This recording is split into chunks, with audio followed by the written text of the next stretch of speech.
Shalom Bapak Ibu, saudara kasih Tuhan, sahabat PKM yang diberkati oleh Tuhan, di nama Tuhan, kembali kita bersama-sama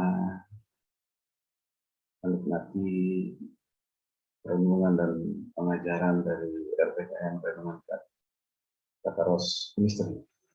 Dalam kesempatan ini, saya menyampaikan tentang hal yang sangat penting untuk kita pahami, terutama adalah orang-orang Kristen, supaya sampai terpengaruh, bahkan saya percaya kita tidak terpengaruh ya dengan topik Injil Barnabas, suatu kesaksian palsu. Injil Barnabas adalah suatu kesaksian palsu. Nah, Bapak itu kasih Tuhan, di awal ini atau di sesi pertama ini saya menyampaikan ya sebagai pengantar bahwa sudah ditetapkan bahwa kitab yang dikenal sebagai Injil Barnabas ya sama sekali tidak berkaitan dengan kekristenan. Jadi Injil Barnabas sama sekali tidak berkaitan dengan kekristenan. Mengapa? Karena kitab ini adalah suatu kesaksian yang palsu tentang Injil Kudus dan merupakan satu upaya menyatakan hal-hal yang sangat keliru tentang agama Kristen. Dalam banyak hal, kitab ini disamakan dengan bentuk Al-Quran yang ditulis oleh Musailmah, ya, Musailmah Ibn Rusbah, atau yang dikarang oleh Al-Fadil bin Rabi. Nah, kitab yang dikaitkan dengan Barnabas ini diterjemahkan ke dalam bahasa Arab oleh Dr. Khalil Sa'adah, ya, Sa'adah, ya, dari salinan dalam bahasa Inggris pada tahun 1907 ataupun 1907. Tentu apa? Ini untuk memenuhi permintaan Syed, ya, Syed Muhammad Rashid, ya, Muhammad Rashid Ridha. Nah, seorang pendiri majalah Manar pada saat itu.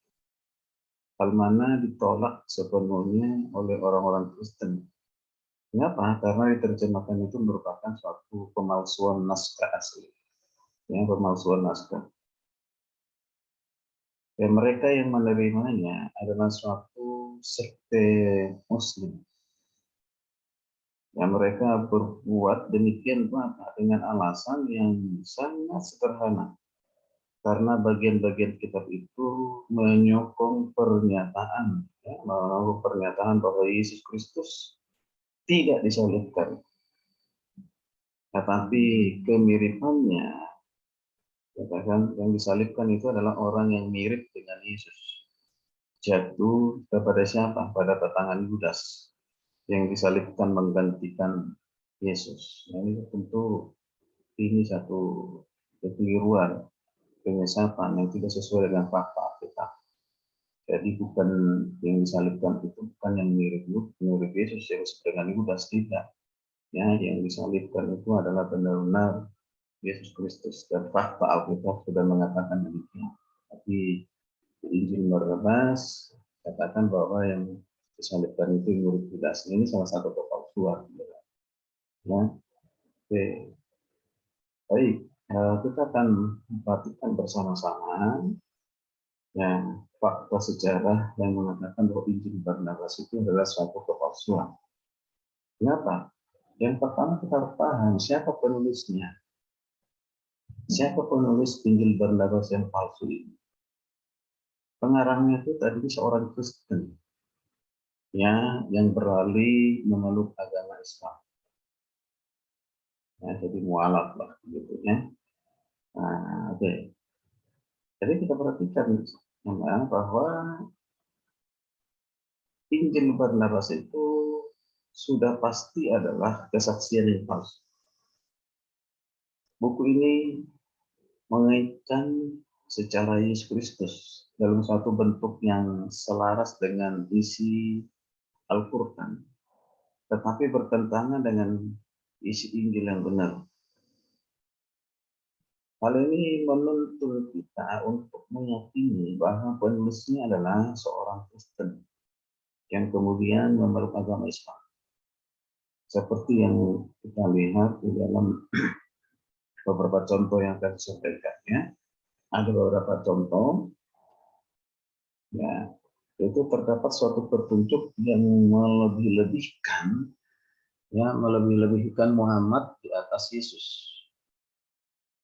Yang dituliskan bahwa Yesus berkata, dan ketika aku telah paham kepadanya, jiwaku telah dipenuhi dengan penghiburan, yang sembari berkata, oh Muhammad, semoga Allah beserta engkau, dan mudah-mudahan Dia menjadikan aku layak untuk membuka tali sepatumu, karena apabila aku mencapai ini, aku akan menjadi seorang nabi besar dan orang kudus utusan Allah. Nah, ini ada di buku Injil Barnabas 44 alinea yang ke-6. Juga dikatakan, dan Yesus berkata, walaupun aku tidak layak membuka ikatan tali sepatunya, aku telah menerima anugerah dan karunia. Ini terdapat dalam Injil Barnabas 97 alinea 1, ya. Selama 97 alinea 1. Nah, kita perhatikan bersama-sama saudara-saudara bukti-bukti pemalsuan ini. Jadi dikutip dari Alkitab lalu digantikan dengan yang lain, ya. Jadi sekali lagi buku ini berisikan ungkapan-ungkapan yang cocok dengan tulisan Muslim kuno. Yesus menjawab, nama dari Mesias itu adalah terpuji, karena Allah sendiri memberinya nama itu ketika Dia menciptakan rohnya dan menempatkannya dalam kemuliaan surgawi dan bersabda, oh Muhammad, tunggulah, karena demi engkau aku hendak menciptakan surga dunia, dan secara makhluk yang aku serahkan kepadamu, sehingga barang siapa memberkati engkau akan diberkati, dan barang siapa mengikuti engkau akan dikutuk. Tapi apabila engkau mengutus engkau ke dalam dunia itu, aku akan jadikan engkau sebagai pesuruhku untuk keselamatan, dan perkataanmu akan jadi benar. Langit dan bumi akan hancur musnah, namun kepercayaanmu atau agamamu tak akan pernah musnah. Lalu dikatakan, dilanjutkan lagi, Muhammad adalah nama yang diberkati. Kemudian orang-orang secara massal mengangkat tinggi suaranya berkata, oh Allah, utuslah kepada kami pesuruhmu. Oh Muhammad, datanglah segera untuk keselamatan dunia. Ini tertulis di Injil Barnabas palsu, yaitu halaman 97 halaman alinea 9 sampai 10. Dilanjutkan lagi, kita memperhatikan ini mirip-mirip Alkitab, tapi ada kata-kata yang diubah, bahkan satu sebutan nama tertentu diubah. Dan ketika Adam bangun dan berdiri, ia melihat suatu tulisan bercahaya seperti surya yang berbunyi, tidak ada ilah lain selain Allah, dan Muhammad adalah pesuruh Allah. Dalam pada itu Adam membuka mulutnya dan berkata, aku berterima kasih kepadamu, oh Allah Tuhanku, karena engkau telah sudi menciptakan aku. Tetapi ceritakan kepadaku ya Allah, apa maksud amanat dari kata-kata ini? Muhammad adalah pesuruh Allah. Di halaman 39 ayat yang ke-3. Lalu Allah menjawab, selamat datang hambaku Adam. Sesungguhnya aku berkata kepadamu bahwa engkau adalah ciptaanku yang pertama dari semua makhluk. Hal yang kamu lihat ini adalah anak-anakmu yang datang ke dunia kelak. Dia akan menjadi pesuruhku bagi mereka yang telah aku ciptakan semuanya. Kalau ia datang, ia akan memberi terang kepada dunia yang mana jiwanya telah ada di surga. Itu 60.000 tahun sebelum aku menciptakan segala sesuatunya.